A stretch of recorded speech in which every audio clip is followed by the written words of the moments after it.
विधानसभा चुनाव की सुगबुगाहट उस समय और तेज हो गई जब मध्य प्रदेश के सह प्रभारी जेपी अग्रवाल का नीमच में आगमन हुआ। बड़े बड़े स्वागत द्वार और होर्डिंग्स बैनर के बाद कांग्रेस के कई बड़े नेताओं ने गर्मजोशी के साथ श्री अग्रवाल का स्वागत किया। नवनिर्वाचित श्री अग्रवाल मध्य प्रदेश के सह प्रभारी बने और विधानसभा की पहली यात्रा नीमच मंदसौर को चुना गया है। इस दौरान कांग्रेस के जिला पंचायत सदस्य और युवा नेता तरुण बाहेती ने भारत माता चौराहे पर श्री अग्रवाल को जमकर अपने कार्यकर्ताओं की फौज के साथ स्वागत किया, जिसमें मध्य प्रदेश सह प्रभारी कुलदीप इंदौरा, नीमच जिला प्रभारी मुजीब कुरैशी, सह प्रभारी चंद्रशेखर शर्मा, पूर्व विधायक नंदकिशोर पटेल, सत्यनारायण पाटीदार, उमराव सिंह गुर्जर, राजकुमार अहिर शामिल रहे। उसके बाद बड़ी संख्या में नेताओं और कार्यकर्ताओं को स्थानीय टाउन हॉल में संबोधित किया गया है, जिसमें मोदी शिवराज सरकार पर जमकर प्रहार किए गए। भाजपा केंद्र सरकार को कॉर्पोरेट घरानों की गुलाम बताया और शिवराज को लोकतंत्र का हनन करने वाली सरकार बताया गया।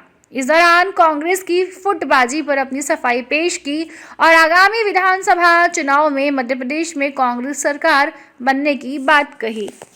साधारण काम है, क्योंकि जब से देश आज़ाद हुआ है उससे पहले से देश आज़ाद हुआ, उसके बाद बराबर चुनाव भी होते रहे हैं और उन चुनाव में कांग्रेस की भागीदारी बराबर रही है। एक मजबूत बड़ी पार्टी है, तो जब चुनाव आते हैं तो उसकी तैयारी से पहले सब जगह इसी तरह के कार्यकर्ता सम्मेलन होते हैं, कार्यकर्ताओं से बातचीत होती है और अगर कोई समस्या होती है तो उसको हल किया जाता है। कार्यकर्ताओं से भी आप रूबरू होने वाले हैं, अभी किस प्रकार की समस्याएं हैं? हाँ, बैठते हैं कई बार, क्योंकि बड़ा कुनबा है हमारा, बड़ा परिवार है, तो उसमें ये होता है भाई किसी से अदावत हो, मन मिटाओ, तो उसको जोड़ा जाता है आपस में। मुझे अभी बताया गया था, मैं मालूम करूँगा क्या चीज़ है, असलियत क्या है, क्या उसका आइडेंटिफिकेशन हुआ है नहीं हुआ, जो भी बात होगी बैठ के लोकल नेताओं से बात करें। अगर कोई व्यक्ति छोड़ के जाता है, हमारे करोड़ों मेंबर हैं पार्टी के, करोड़ों, हमारे लाखों नेता हैं, हमारे कितने बड़े बड़े शीर्ष नेता हैं, इनमें से अगर कुछ लोग ये समझते हैं कि हम कांग्रेस में नहीं रहना चाहते तो जाति तौर पर हम कैसे रोक सकते हैं किसी को? ये एक विचारधारा की बात है।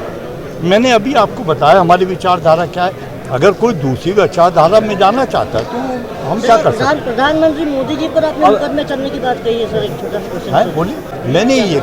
मैंने ये कहा कि जिस तरह उन्होंने देश के सामने क्या प्रस्तुत किया, ना तो भूखमरी को वो एड्रेस कर रहे हैं, ना बेरोजगारी को, और 2 करोड़ रोजगार दूंगा, कारखाने लगाऊंगा, सब पॉलिसी फेल हो रही है। सिर्फ चंद पैसे वाले इंडस्ट्रीज के लिए ये सरकार काम कर रही है। अब उन सब को छोड़कर आपने एक ऐसा काम किया जो कोई पसंद नहीं कर रहा, पूरे हिंदुस्तान में विरोध हो रहा है और कितने ही NGO जिन्होंने उसकी मुखालफत करी है। आप जिस जानवर को लाए हैं उसका भोजन क्या है, और उस भोजन के लिए आप हिरन छोड़ रहे हैं वहाँ जानबूझ के मारने के लिए। आपने सलमान खान के एक हिरन को मारने के चक्कर में मुकदमे देखे, तो अभी इस पे किसका मुकदमा होगा, किस पे होगा मुकदमा, ये मैंने कहा।